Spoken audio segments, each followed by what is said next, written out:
Саламатсыңарбы, урматтуу абитуриенттер? Силер бүгүн жалпы республикалык тестирлөөнүн негизги өзгөчөлүктөрү менен тааныша аласыңар. Балдар, предметтик тестирлөөнү негизги тестирлөөдөн өтмөйүнчө бере албайт. Ал эми тест болсо ар бир суроонун саны же болбосо ошол тестирлөөнүн саны боюнча саналат. Ал эми биология тест берүүнүн негизги максаты төмөнкү балдар. Абитуриенттердин бир эле мектеп программасын өздөштүрбөстөн, жакшы өздөштүрбөстөн, ошол эле мезгилде алган билимдерин жаңы шарттарда колдоно алган, логикалык ойлонууга, изилдөөнүн себептерин таба алган, ар кандай графика, таблица жана диаграммалар менен иштей алган абитуриенттерди тандоо болуп саналат.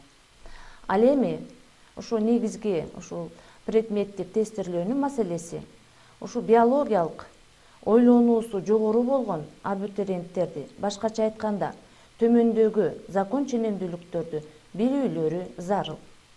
Демек, биринчи закон ченемдүүлүктөргө көңүл бургула балдар.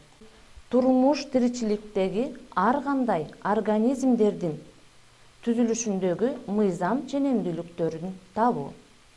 Ал эми экинчи закон ченемдүүлүк тирүү организмдердин түзүлүшү, функциялары жана жашаган чөйрө менен болгон байланышты табуу. Үчүнчү закон ченемдүүлүккө төмөнкүлөр кирет. Ар түрдүү жаратылыш дүйнөлөрүндөгү организмдердин түзүлүшү менен тиричилик аракетинин жалпы мыйзам ченемдерин табуу, анын ичинен өсүмдүктөрдүн, козу карындардын, жаныбарлардын жана башка организмдердин ушул мыйзам ченемдерин табууну билүү. Кийинки негизги закон ченемдүүлүктөргө көңүл бурабыз балдар.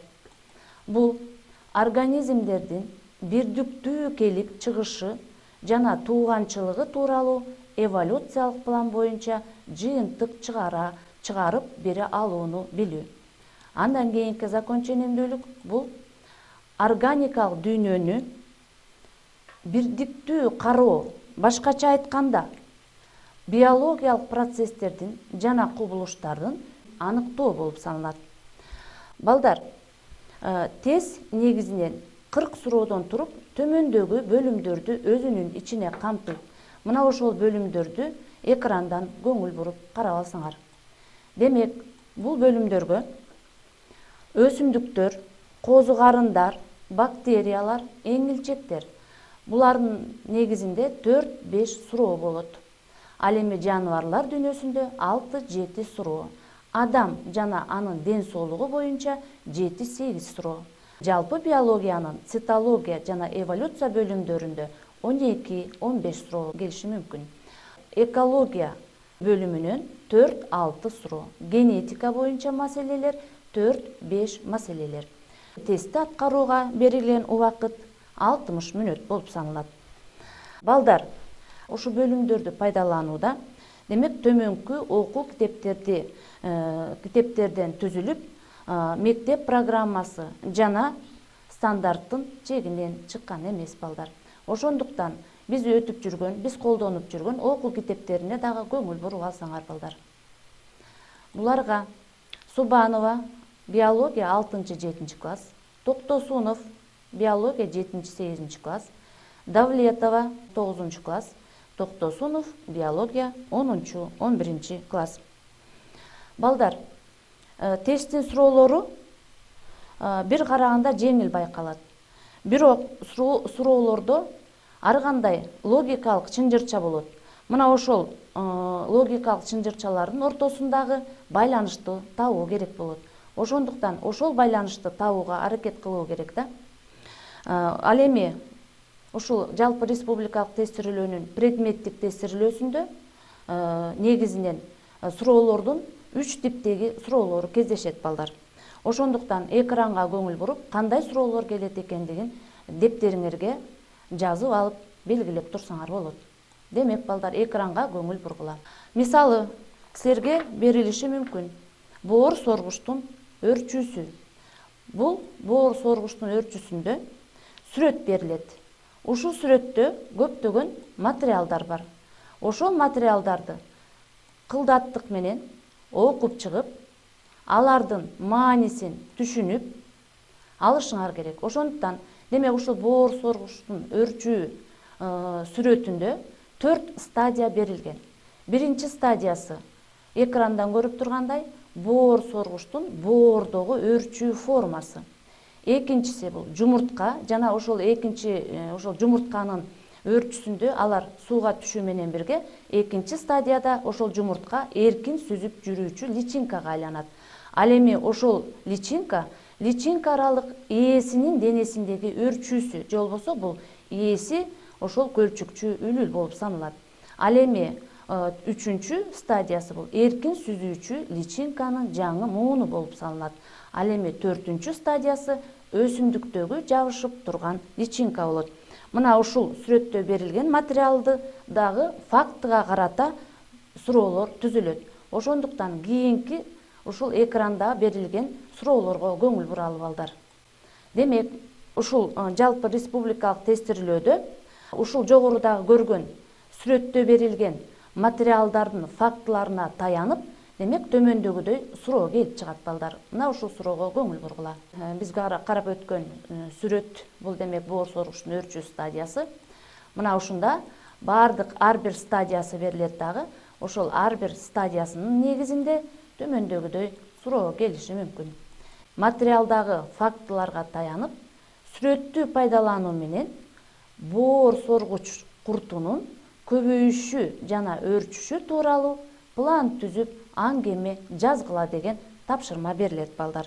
Мына ошондуктан ушул суроого жооп берүү үчүн демек организмдин сезүү органынын өрчүшү, алардын жашаган чөйрөлөрүнө жараша болоорун, ошол эле учурда канчалык жүрүм турумдары татаалдыгы, жүрүм турумдары, алардын азыкты кантип таап жей тургандары, мына ушундай көптөгөн закон ченемдүүлүктөр, мына ошолорду билүү менен бирге канчалык деңгээлде организмдин сезүү органдары демек татаал болот экендигин ушул сүрөттөн карап, ошолорду ойлонуу менен бирге жогоруда берилген аңгемени жазып чыгуу болуп саналат балдар. Ошол эле учурда бул суроого дагы же болбосо ушул материалдарга, же болбосо фактыларга тиешелүү болгон дагы кандай суроолор келип чыгышы мүмкүн.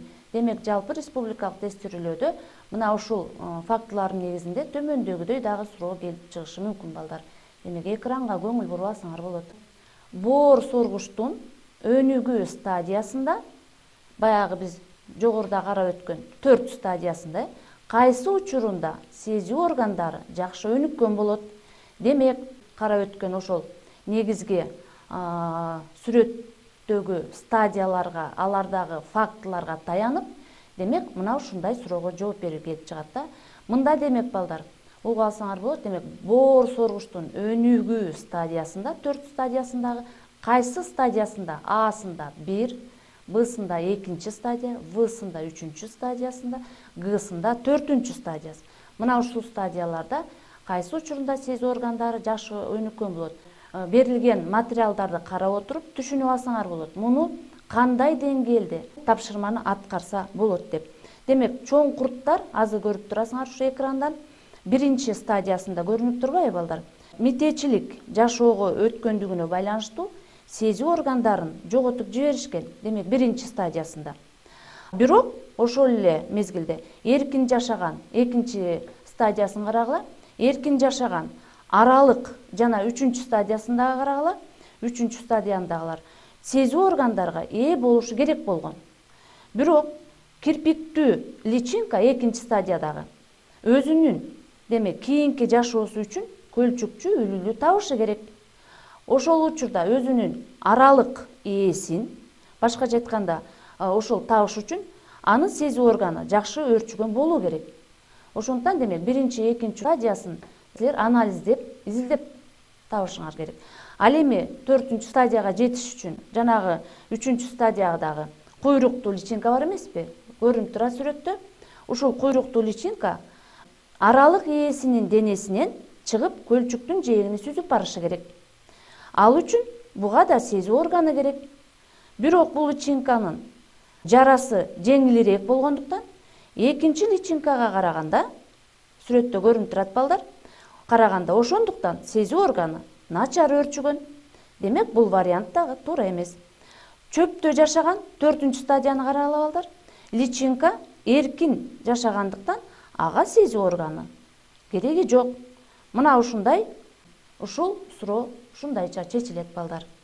Ошондуктан балдар, демек жогоруда берилген эки суроого жооп бериш үчүн, демек биз кандай жооп берүүнүн жолун бир аз болсо дагы аныктап алдык. Демек биринчисинде аңгеме жазуу керек, ошо берилген фактыга карата.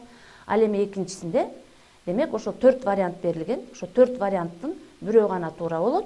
Ошо туура вариантты табыш үчүн жана берилген 4 стадияны тең эмне алып чыгыш керек экен? Талдап, анализдеп чыгыш керек экен. Ошондо гана жана биз жогоруда айтып өтүлгөн жалпы республикалык тестирөөнүн негизги өзгөчөлүгү мына ушунда. Логикалык ойлонуу менен ошол демек берилген варианттагы бир жоопту табуу керек болот.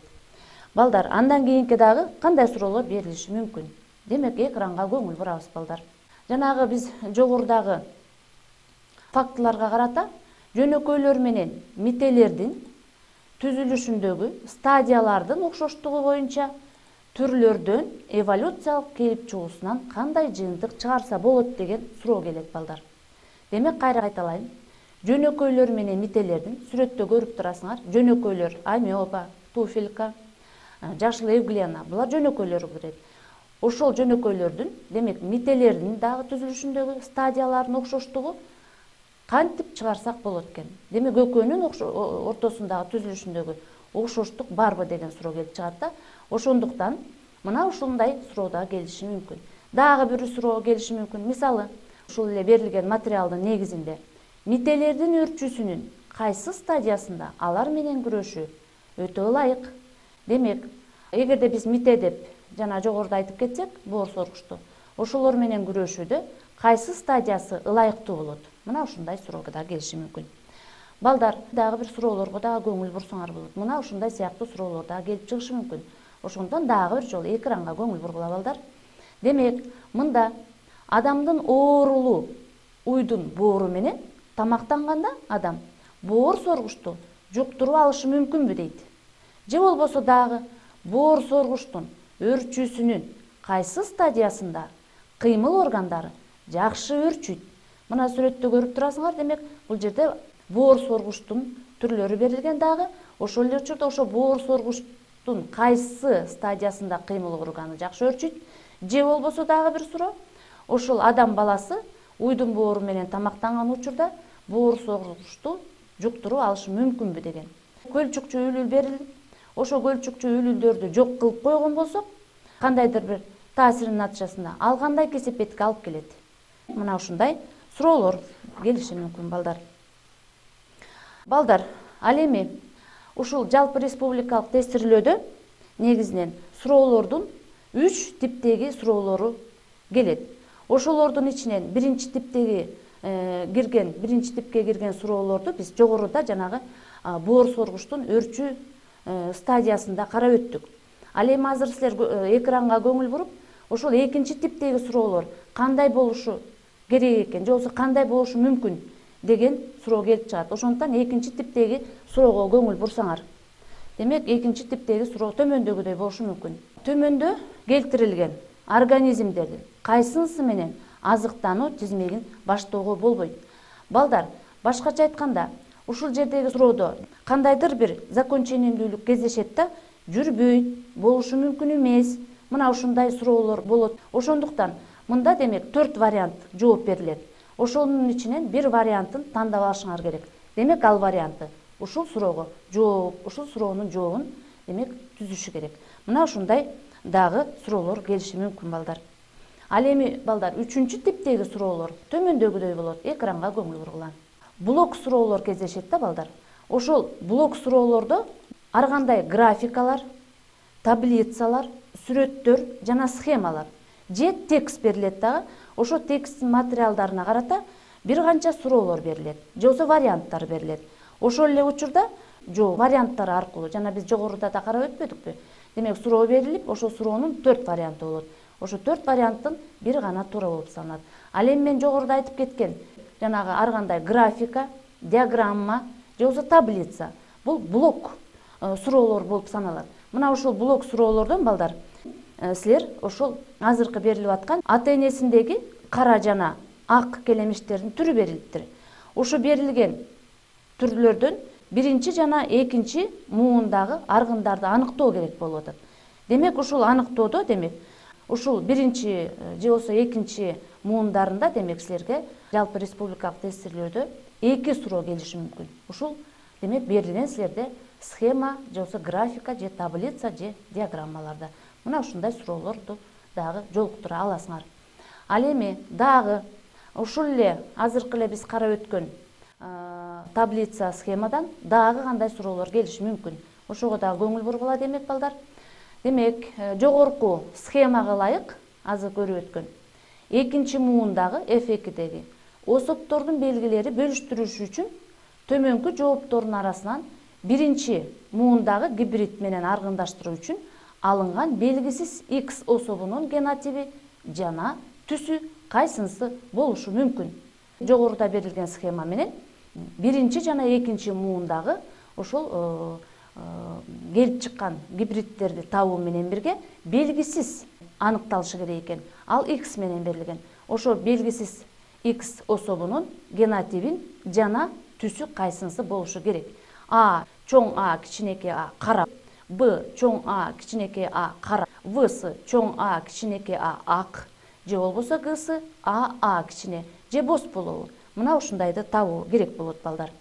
Эми мындан тышкары дагы балдар берилген суроодон ар кандай аныкталбаган нерселерди дагы табуу керек болот экен да. Демек мына ушундай суроолорго дагы көңүл буруп, өзүңөргө балдар эмне үчүн деген суроону дайым берип турушуңар керек да. Ошондуктан жалпы республикалык тестирлөөдө же болбосо предметтик тестирлөөдө даярдануу үчүн силер өзүңөргө демек эмне үчүн деген суроону берип, ошого жооп бергенге аракет кылып даярданышыңар керек экен.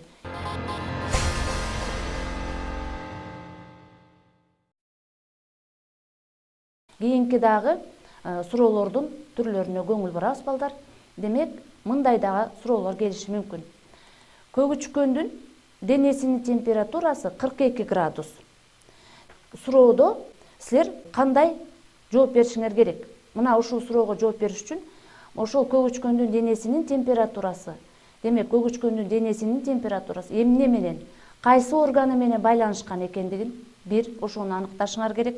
Ошол эле учурда ошол канаттуулардын зат алмашуу процессин эсиңерге түшүрүшүңөр керек. Ошол эле учурда демек башка ушул эмне үчүн 42 градус болуп жатат? Демек баягы жүрөгүндөгү карынчыгындагы артерия жана вена кандарынын аралашуусунун негизинде, зат алмашуу процессинин негизинде, булардын учууга болгон жөндөмдүүлүгүнүн негизинде мына ушул суроонун жообун аныктап чыгышыңар керек балдар. Керек болсо кай бир жаныбарларда дагы, мисалы ушул канаттуулардын учурунда кай бир канаттуулардын денесинин температурасы 44 градуска дагы жеткен канаттуулар кездешет. Мына ушундай суроолор кездешет. Балдар, дагы бир эскертип коюу нерсе, тестирлөөдө, жалпы республикалык тестирлөөдө силерге фактыга байланышкан же болбосо программадан чыкпаган ар кандай суроолор жолуктурула албайсыңар. Же болбосо программада бардыгы берилет, бирок ошол эле учурда логикалык ойлонууга байланышкан суроолор келет.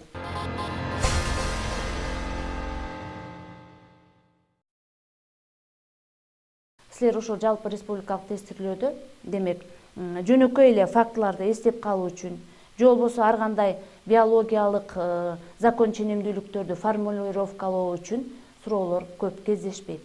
Булар жокко эсе. Ошондуктан дагы бир жолу тастыктап айтып кетишим керек. Демек логикалык ойлонууңар жогору болуш үчүн эмне үчүн деген суроону өзүңөргө беришиңер керек. Балдар, ушун менен биз бүгүнкү берилген убактыбыз аяктады, сабагыбыз аягына чыкты.